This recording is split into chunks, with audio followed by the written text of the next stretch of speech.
Comment étendre votre capacité de stockage en ajoutant des lecteurs? Aujourd'hui, nous allons vous présenter une démonstration pas à pas visant à étendre la capacité de stockage de votre NAS, que vous ayez migré depuis un modèle plus petit ou que vous ayez des emplacements libres à peupler. Si vous regardez cette vidéo, il y a de grandes chances pour que vos disques durs soient pleins ou que vous ayez fait une bonne affaire sur les disques et que vous vouliez les intégrer aux emplacements libres de votre NAS. Dans ce processus, il vous faudra bien évidemment un ou plusieurs nouveaux disques durs.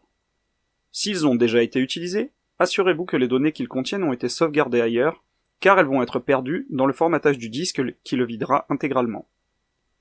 Dans la vidéo précédente, QNP 220, nous avons fait une démonstration pas à pas permettant de migrer les données d'un NAS à un autre, et la démonstration de cette vidéo sera basée sur celle de la précédente. Ainsi, un NAS à 4B sera utilisé pour migrer les données venant d'un NAS à 2B contenant 2 disques durs.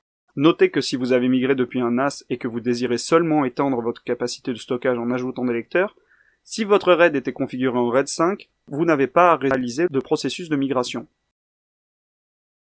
Mais si, comme dans notre cas, vous ajoutez des lecteurs à un RAID 1, il va être nécessaire de migrer à un autre niveau, comme du RAID 5 ou RAID 6.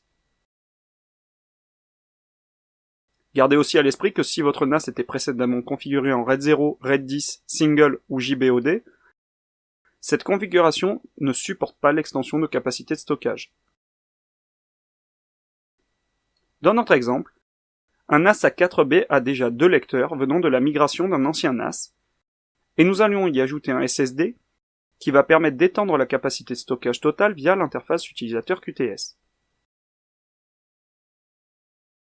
Notez que nous utilisons le nouveau gestionnaire de stockage QTS 4.2. Premièrement, installons le nouveau SSD dans le NAS et mettons-le en fonction. Vous devriez entendre un bip ou voir une lumière verte s'éclairer au-dessus de l'emplacement du lecteur, signifiant qu'il a été détecté. Lancez alors QTS et connectez-vous à votre session grâce à vos identifiants et mots de passe, en vérifiant bien que vous êtes administrateur du NAS. Puis cherchez l'icône du gestionnaire de stockage sur votre bureau. Si elle n'y est pas, vous pouvez cliquer sur le menu en haut à gauche et trouver l'outil dans le menu qui s'ouvrira.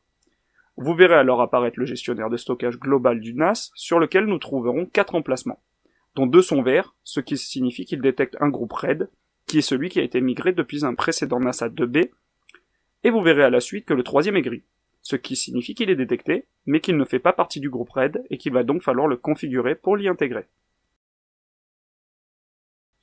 Rendons-nous alors dans la partie espace de stockage, où vous trouverez la capacité totale que vous pourrez gérer en cliquant à haut à droite. Vous pourrez alors voir qu'il y a 2 lecteurs dans le RAID. Vous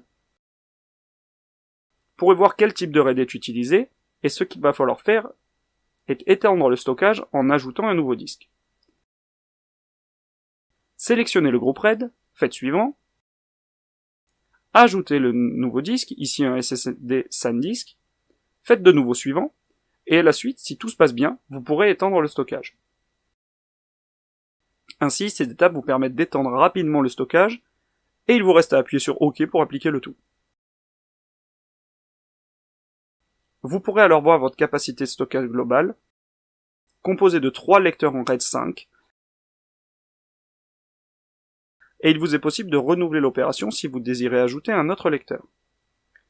Vous pourrez voir à droite que le statut de migration s'est lancé, signifiant que le processus de migration depuis un RAID 1 vers un RAID 5 a débuté.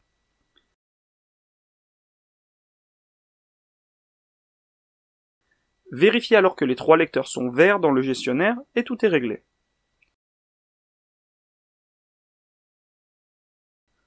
Le processus de migration peut prendre plusieurs heures. Assurez-vous donc que votre NAS reste en fonction et est connecté.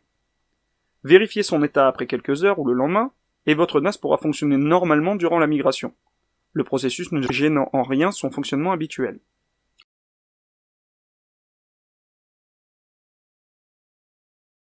Merci d'avoir regardé cette vidéo, et n'hésitez pas à vous intéresser à notre chaîne.